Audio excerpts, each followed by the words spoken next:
साहेब गरमागरम चहा. एवढे का खुश दिसताय साहेब? अरे आज मी जान्हवीच्या बाबांना भेटलो. त्यांना जान्हवी आणि माझ्या लग्नाबद्दल सगळं सांगून टाकलं आणि आता दोन्ही घरांमध्ये गोष्टी एकदम क्लिअर आहेत. काय सांगताय का साहेब? हो एवढी आनंदाची बातमी. थांबा मिठाई घेऊन येतो माझ्या पैशाने. ए बाबा ए, इतक्यात लगेच काही घाई करू नकोस. जर अशी गोष्टी नीट रुळावर येऊ देत मग करू ना, जोरदार अनाउन्समेंट करू. आता आणखीन काय बाकी राहिले साहेब? झालं की? नाही तसं झालंय सगळं, पण जर काही गोष्टी आहेत ज्या सॉर्ट करायच्यात. म्हणजे? ती सायली.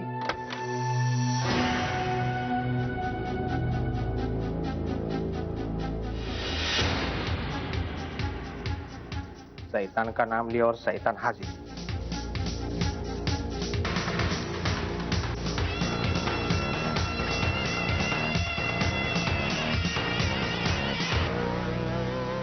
श्री, तुला जर असं वाटत असेल की तू माझ्याशी असं वागून सुद्धा तुझी सुटका होईल तर मी तसं होऊन देणार नाही, हे लक्षात ठेव. आणि हेच सांगायला मी इथे आलीये. I am not leaving you alone. अगं I am so thankful to you. काय? हा म्हणजे तू माझ्याबद्दल एवढा इंटेन्सली विचार करत होतीस, मी व्हॅल्यू करायला हवं होतं ते. I am sorry. पण तू परत आलीस मला भेटायला. It's a pleasant surprise. बस ना, बस बस.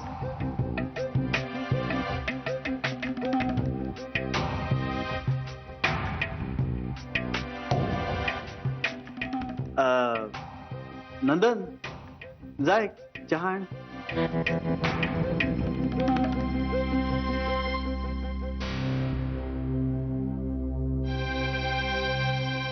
I am sorry Sayali. तुला काय झालंय श्री? पश्चाताप. अगं मी तुझ्याशी नीट वागलो नाही ना, त्याचा पश्चाताप होतोय मला. मी जरा समजून घ्यायला हवं होतं. हो ना? You really think so? Of course. म्हणजे काय? अगं तुझ्यासारखी मुलगी म्हणजे एवढी सुंदर, एवढी intelligent, passionate. Thank you Shri. नाही माझंच चुकलं जरा. खूप रूड वागलो ना मी. फ्रेंड्स? Why not? तुला एवढं गिल्टी वाटतंय तर आय फॉरगिव्ह यू. पण मग जान्हवीचं काय? फॉरगेट जान्हवी. आपण आपल्याविषयी बोलूया ना. श्री, तू इतका चांगला माझ्याशी कधीच वागला नव्हता. कधीच वागलो नाही. साधा हाय हॅलो पण तू मला नीट म्हणायचा नाहीस. कधीच नीट बोललो नाही तुझ्याशी. कधीच नाही. Oh my God, I am so sorry. अगं कदाचित आपण ऑफिसमध्येच भेटतो ना म्हणून होत असेल असं. ऑफिसमध्ये बघ ना कसं एकदम असं ऑफिशियल ऑफिशियल वातावरण असतं ना, त्यामुळे असेल कदाचित. आपण बाहेर का नाही भेटलो कधी? कसं भेटणार? तू मला कधी एंटरटेनच नाही केलं. इनफॅक्ट मी फिल्मची तिकीट सुद्धा आणली होती, त्याला सुद्धा तू नाही म्हणाला. एवढ्या छान मुलीला एंटरटेन करू शकलो नाही, दुर्दैवच माझं. आणि सायली, अगं माझ्या आयांचं ना काहीतरी कन्फ्युजन झालंय. म्हणजे त्यांचं आपल्याविषयी काहीतरी मिसअंडरस्टँडिंग झालंय. म्हणजे तू विरुद्ध मी असं काहीतरी पिक्चर त्यांच्या समोर उभं राहील आणि त्यांना आता असं वाटतंय की you don't love me anymore. असं का वाटतंय त्यांना? मी तर त्यांना सतत सांगत होते की माझं तुझ्यावर किती प्रेम आहे. मग माझं तुझ्यावर प्रेम नाही असं त्यांना वाटत असणार.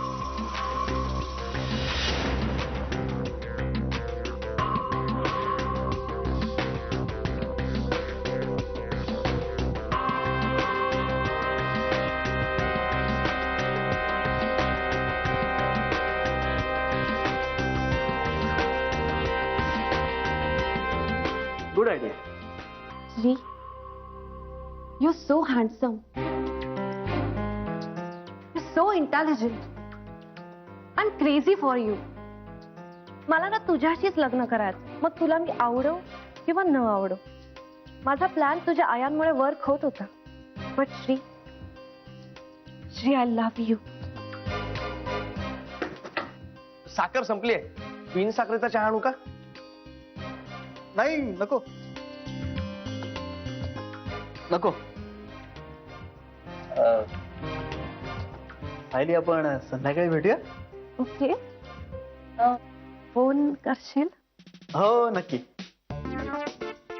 या. बाय. Bye bye. बाय.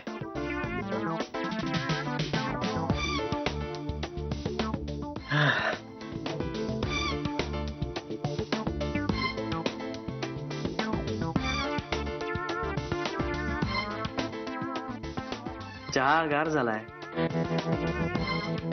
लगेच गरम करून आणतो. हा, नाही, नवीन आहे. हो. साखर आहे.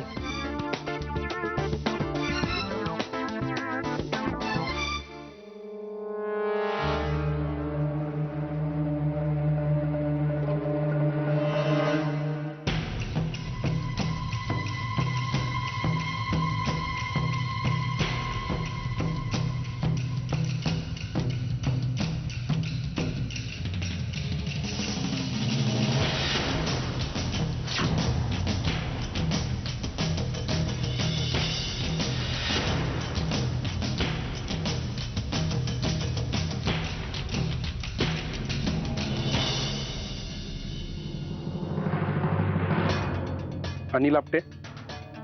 हो. चला पोलीस स्टेशनला. काय उगाच काय चाललंय काय? मगाशी मोबाईलवर बोगस डीसीपीचा फोन आला होता. माझ्या वाटेला जाऊ नका, माग पडेल आधीच सांगून ठेवतोय. माझ्या वर पर्यंत ओळखी आहेत. चला पोलीस स्टेशनला. येताय का उचलू? नाही नाही, येतो ना. हो, आलो आलो. तो थोडा ना हात थोडं. चला पोलीस स्टेशनला.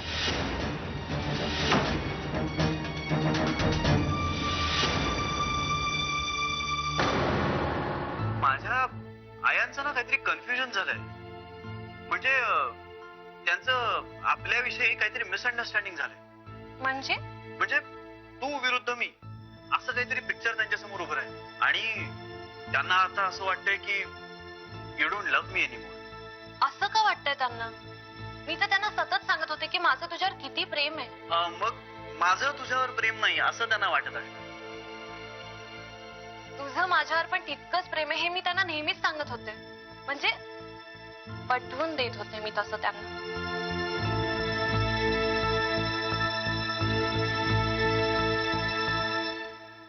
बिचारी. बिचारी काय? अरे बघ ना, सगळंच बोलून गेली ती. अगं चांगलंय की मग. हो. ए श्री, पण तुला हे रेकॉर्डिंग वगैरे सुचलं कसं? त्याचं काय ना जान्हवी, मी चांगल्या माणसांशी चांगलाच वागतो मी. पण जे उगाच अनरिझनेबली आपल्याला त्रास देतात आणि तरीही आपण त्यांच्याशी चांगलं वागत राहून त्यांना त्रास होऊ नये म्हणून आपण त्रास सहन करायचा, अशातला संत नाही. हा म्हणजे सायलीशी चांगलाच वागत होतो ना मी. पण ती अशी खुशीसारखी आमच्या घरात घुसली आणि सगळी नासधूस करायला लागली तर मग काय करणार? मग बाहेर हाकलावंच लागलं. आणि तिने माझ्या आयांचा प्याजांसारखा वापर केला. आता काय? आता तिचीच चाल मला तिच्यावरती उलटवावी लागेल. कारण माझ्या आया यात इन्व्हॉल्व्ह झाल्या. श्री, वाटतोस त्याच्यापेक्षा खूप हुशार आहेस रे. थँक्यू. हा म्हणजे मी ही कॉम्प्लिमेंट म्हणूनच घेतो. हॅलो, ही कॉम्प्लिमेंटच आहे. अच्छा.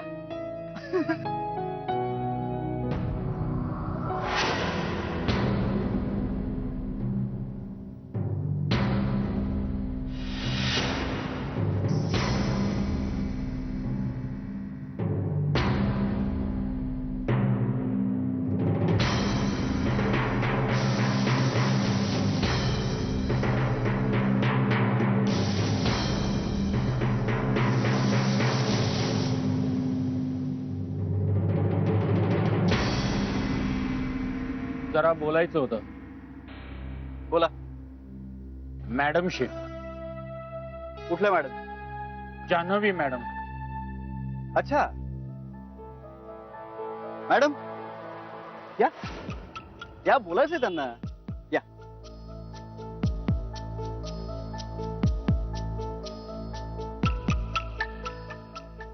ही काय पद्धत झाली वागण्याची? हं. म्हणजे एवढे चांगले संबंध आणि तुम्ही डायरेक्ट डीसीपी साहेबांकडे तक्रार केलीत? काय? नाही, खरं तर काल तुमच्या भावानेच मला मारलं, पण मी काही बोललो का? मी सरळ निघून गेलो. पण मुद्दा काय तुमचा? माफ करा. सॉरी. म्हणजे पुन्हा असं होणार नाही, माफ करा. पण तेवढं डीसीपी साहेबांना सांगा. काय मुलं बाळवाला माणूस मी. अहो, माझं काय झालं तर महेशकडे कोण बघणार? लहान आहे होतो अजून. दया दाखवा त्याच्यावर.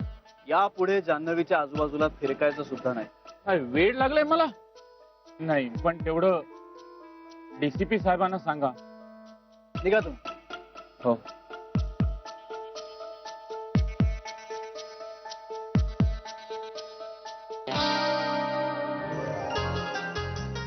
अरे याला काय झालं? कदाचित कालच्या तुझ्या त्या रुद्र अवताराला घाबरला असणार तो. पण ते डीसीपी काय भानगड आहे? माहित नाही. जाऊ देत ना, आपल्याला काय करायचंय? कुणामुळे तरी आपल्याला फायदा झाला ना, म्हणजे आपल्या मार्गातनं प्रॉब्लेम हटला ना बाजूला, झालं. आणि हा आपल्यासाठी खूप लकी दिवस आहे. म्हणजे खऱ्या अर्थाने आज आपल्या लग्नाची लाईन क्लिअर झाली.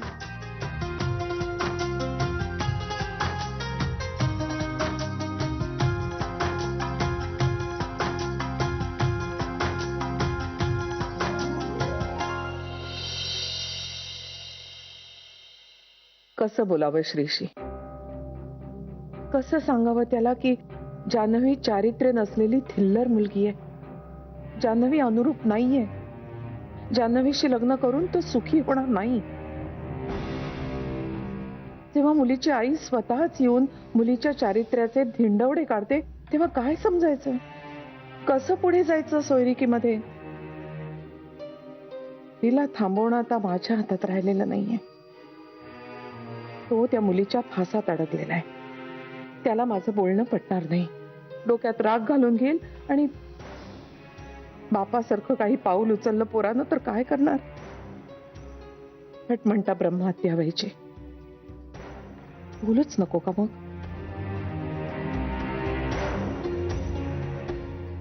पण न बोलून कसं चालेल? उघड्या डोळ्यांनी श्रीला दरीत लोटल्यासारखं होईल. सगळं ठाऊक असताना त्याला थांबवलं नाही तर त्याच्या आयुष्याच्या राख रांगोळीला मी जबाबदार ठरेल. असं करून चालणार नाही.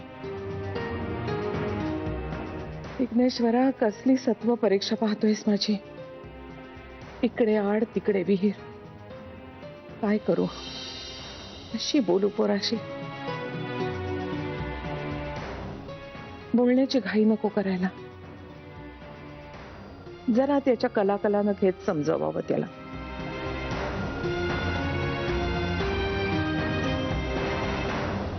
अय्याजी,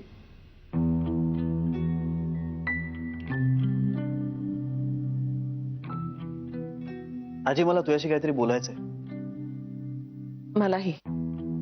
ओके, मग तू आधी बोल.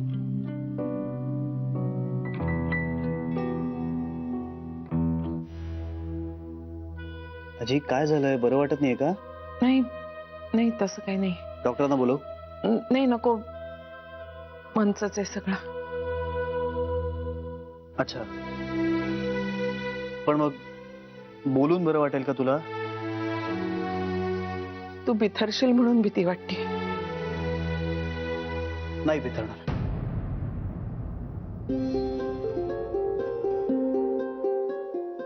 श्री, मी तुला जान्हवीशी लग्न करू नको म्हणून सांगितलं तर? का? म्हणजे नाही, म्हणजे तुझं हे असं विचारण्यामागे काहीतरी कारण असेल ना? अर्थात आहे. हा, मग मी ते कारण काय आहे हे समजून घेईन आणि तुझा जर काहीतरी गैरसमज झाला असेल तर तो दूर करेन. आणि तू हा मला एक हायपोथेटिकल प्रश्न विचारतेस ना, की मी जान्हवीशी लग्न करणं तुला मान्य नाहीये. तुला काय वाटतं? आजी, मला तुझी अडचण समजते, तुझं म्हणणं मान्य आहे मला, आणि मी निर्दोष असल्याचे पुरावे देतोय ना. पण तुझ्याबद्दल नाहीये ते. सायली बद्दल आहे ना. तेही दुय्यम आहे. अगं पण तुझी तीच तर अट होती. हो पण श्री, बोल ना. नाही, माझी झोपायची वेळ झाली. आपण उद्या बोलू. ऑलराईट, तू म्हणशील तसं.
हॅलो, तू माझे फोन उचलायचेच नाही असं ठरवलंयस का? नाही, तसं काहीच नाही.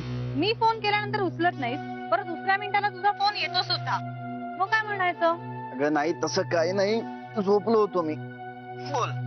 आणि अगं फोन रिसीव्ह करणारच होतो मी, पण तेवढ्यात कट झाला. तू झोपला होतास? सॉरी सॉरी, मग फोन ठेव. Bye bye. अगं नाही, बरं झालं तू फोन केलास. त्यानिमित्तानं उठलो तरी. हल्ली मला रात्री झोप लागते कुठे, रात्रभर जागा असतो मी.